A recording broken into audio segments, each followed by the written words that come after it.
ala sayyidina Ibrahim wa ala ali Ibrahim. Baiklah, langsung saja. Di sini saya akan membahas tentang materi yaitu sejarah Rasulullah Sallallahu Alaihi Wasallam hijrah ke Madinah.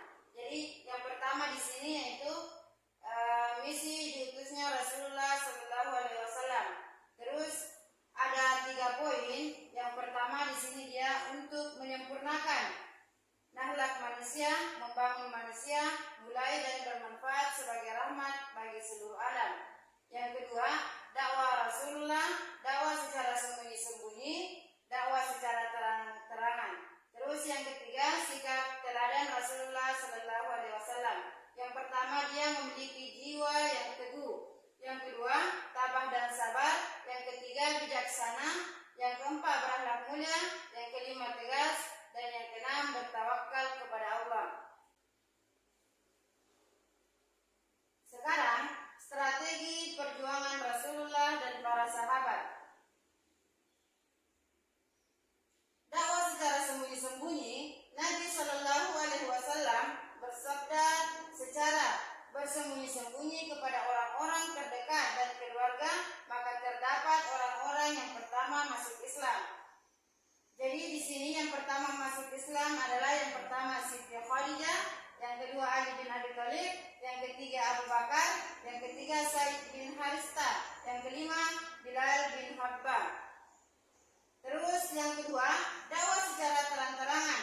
Setelah dakwah secara bersembunyi-sembunyi dilakukan, Rasulullah kembali bunda karena telah berlangsung 2,5 tahun tidak ada lagi wahyu yang turun, maka saat itu Jibril turun membawa wahyu Quran surah Al-Mudaththir ayat 1-7. Yang ketiga, tantangan yang dihadapi Nabi dan para sahabat. Para tokoh Quraisy menyatukan langkah untuk menentang kegiatan dakwah Nabi Sallallahu Alaihi Wasallam. Mereka mulai mengintimidasi dan menyaksikan kepada para pengikut Nabi. Sementara itu Nabi dan para sahabatnya tetap gigih dan melanjutkan dakwah hingga masuknya 2 orang tokoh Quraisy, yaitu Hamzah bin Abdullah Muttalib dan Umar bin Khattab. Dan yang keempat, pelajaran dari dakwah Nabi. Nabi dalam berdakwahnya mempunyai beberapa prinsip yaitu jiwa yang teguh, sabar, sikap bijaksana, tegas, akhlak mulia, dan tawakal kepada Allah Subhanahu wa Ta'ala.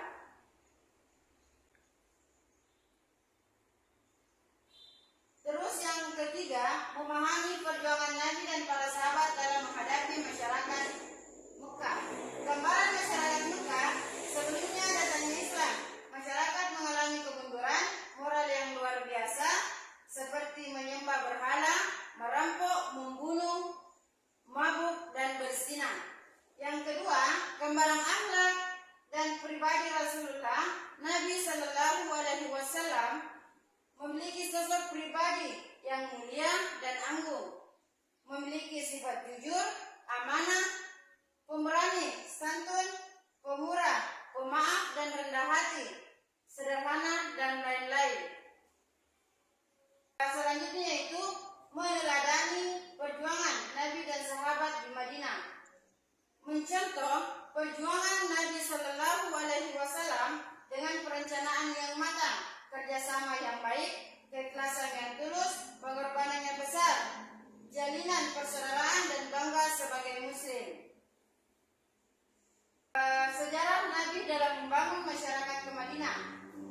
Yang pertama di sini bahwa melalui sistem sosial ekonomi. Pendapatan utama pada masa pemerintah Rasulullah Sallallahu Alaihi Wasallam adalah primer, yaitu pendapat dari zakat, dan sekunder, yaitu uang tebusan, tawaran, perang, harta karun, harta rampasan, peran, harta wakaf, zakat fitrah, sedekah, dan denda, dan haji.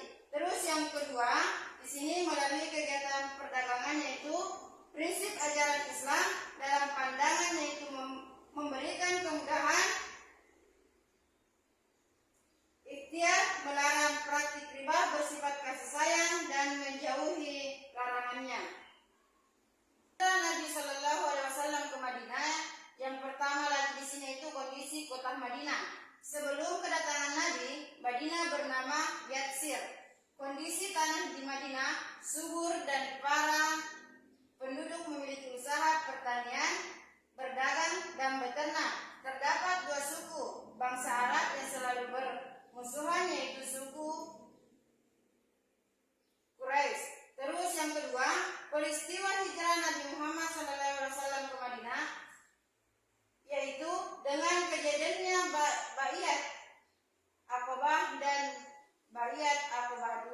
Kemudian dalam proses hijrahnya, beliau dan Abu Bakar singgah di Gua Hira selama 3 hari.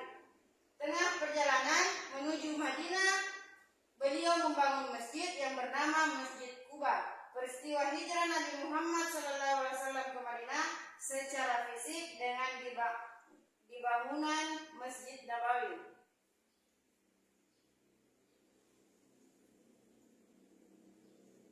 Misi diutusnya Rasulullah SAW untuk menyempurnakan akhlak manusia.